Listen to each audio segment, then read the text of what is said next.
Hey y'all, welcome to my channel, The Hazards of Growing Up. My name is Leah.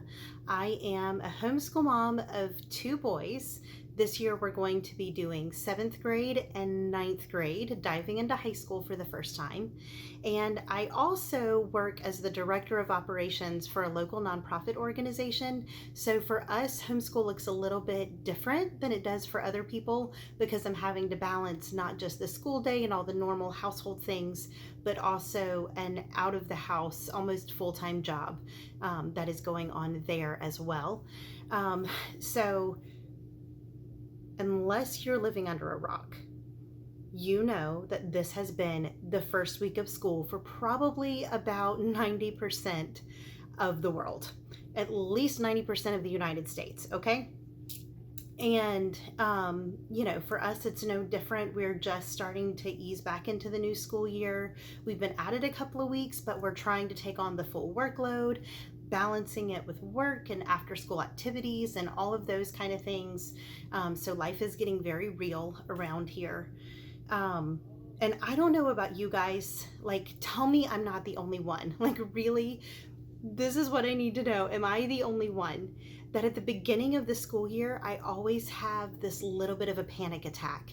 All of the insecurities, all of the worries, all of the fears, it doesn't matter how many years I have been doing this, the beginning of the school year is scary and it is daunting and it seems so overwhelming when you're first getting started. So please tell me I'm not the only one, but I know if I'm feeling this way, chances are there are other people out there that are feeling this way too. And so there's just been a couple of things that I've been reminding myself of and trying to focus on and wrap my head around and just kind of checking my heart and mind to make sure I'm focusing on the right things. And so if I'm needing to tell myself these things, so I'm hoping that this might be encouraging to somebody else out there who's facing the first week of homeschool, whether it's your first time, it's your 5th year, or if it's your 12th year and you're tackling senior year of high school and you've been doing this since kindergarten. I just want to be able to encourage you with just a couple of things. First of all, I know you don't have it all figured out, and it is totally okay. It is normal. It is fine. It is good. You are not supposed to have all this figured out. I would wager to say that even full-time professional teachers, professors in college, or those teachers that have been teaching in our public schools for 20 years, they still walk into a classroom on the first day of school and think, oh my gosh, I have no idea what I'm doing. Because every year is different. You've got different kids, or if you're a homeschool mom, you've got different curriculums or different requirements. Everything is always different, and we're always growing and changing and figuring it out. So don't feel bad. Don't feel like you are the only one who doesn't have it all figured out, because I can guarantee you every single homeschool mom out there is feeling the same way. We don't have it figured out, and that is really okay. The other big thing is stop the comparison game already. We say this to our kids. Don't compare your body to your friend's body, because everybody's growing and maturing differently. Everybody's body shape is different. Don't compare your ability on the football field to your friend's ability, because you're always going to be better at some things than other people, and then there's other people that are always going to be better than you. In my boy's case, it's don't compare your wins record on Fortnite to anybody else's, because your skills are going to be different from somebody else's. You're always going to be better than somebody, and you're always going to be worse than somebody, no matter how good you get. So stop comparing yourself. But I think so many times as moms, especially as homeschool moms, we really start that comparison game.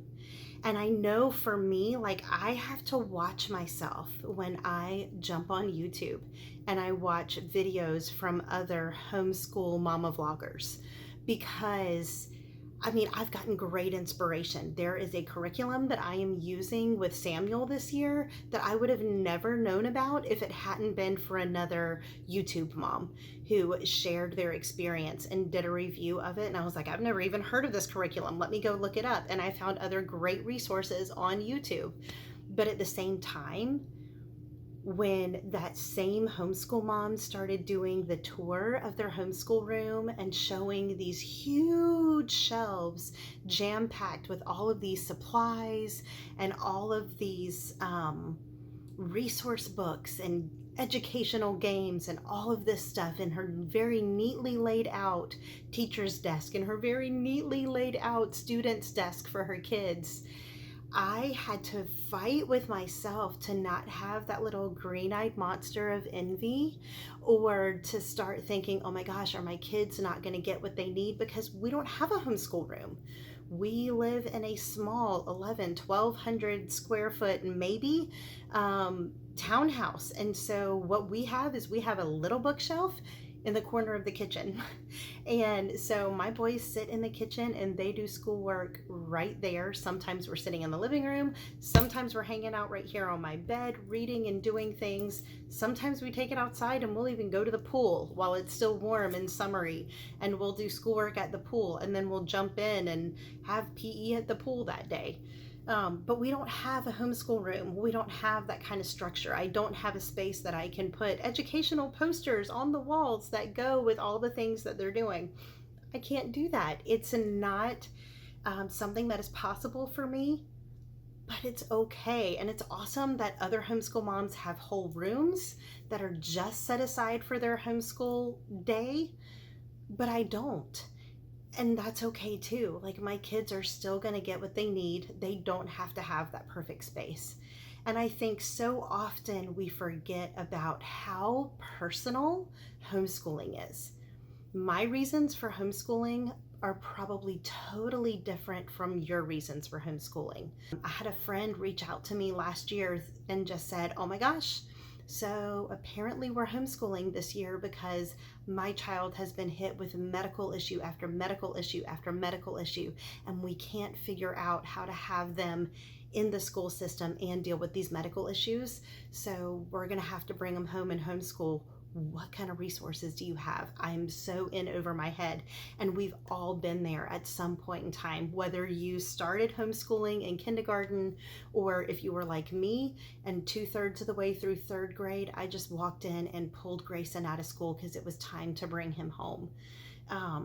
We all have had that moment where we feel incredibly in over our heads, trying to figure out how to make things work for our kid, for my kid. These boys are mine, and I have the responsibility to teach them and raise them and do the things that are best for them. And what's best for them might be totally different than what's best for your kids. And it should be that way because they are all so different. So I think we tend to forget that homeschooling is personal, that it is tailor designed. And that's the thing that I love about it, is we can tailor design our homeschool day, our homeschool schedule for our lives and what we need, whether my boys are home doing schoolwork while I'm at work, or whether they pack up their books and they take them to work with me and they sit at an empty desk in the office and they get schoolwork done while I'm working. We're doing reading and we're doing math while I'm cooking dinner at 5, 6, 7 o'clock at night, because that's what we have to do to fit everything into the day. It's fine because it's personal and it's what fits my family schedule. So I just want to encourage you, if you are being encouraged, if you are being inspired, if you are learning amazing things from YouTube videos or Pinterest boards or Instagram posts by other homeschool moms, then by all means, keep learning, keep growing, keep developing your homeschool style and letting those people inspire you. But if those people or me in any way, shape, or form are ever making you feel intimidated, or like you're never going to be good enough, your house is never going to be clean enough, your kids are never going to get what they need, you're doing too much, you're doing too little, you're not doing the right things, if you are ever feeling like you are not enough, or you're not doing enough because you are watching some of these other people, then you need to stop. turn off YouTube, unsubscribe to people if you have to, but you need to do what's best for your family while I'm doing what's best for my family and everybody else is doing what's best for theirs. And just take all of those things with a grain of salt and know that you can get inspiration, but you don't need to feel inferior, or you don't need to compare your homeschool journey to somebody else's, because it's all going to be totally different. I hope that this encouraged you. I hope that this helped you.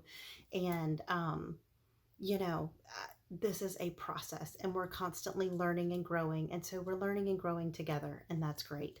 So I'd love for you to click subscribe and hang around and be part of this wacky family that's growing up together and dealing with all the bumps and bruises that come along the way. And I will talk to you guys again soon. Bye.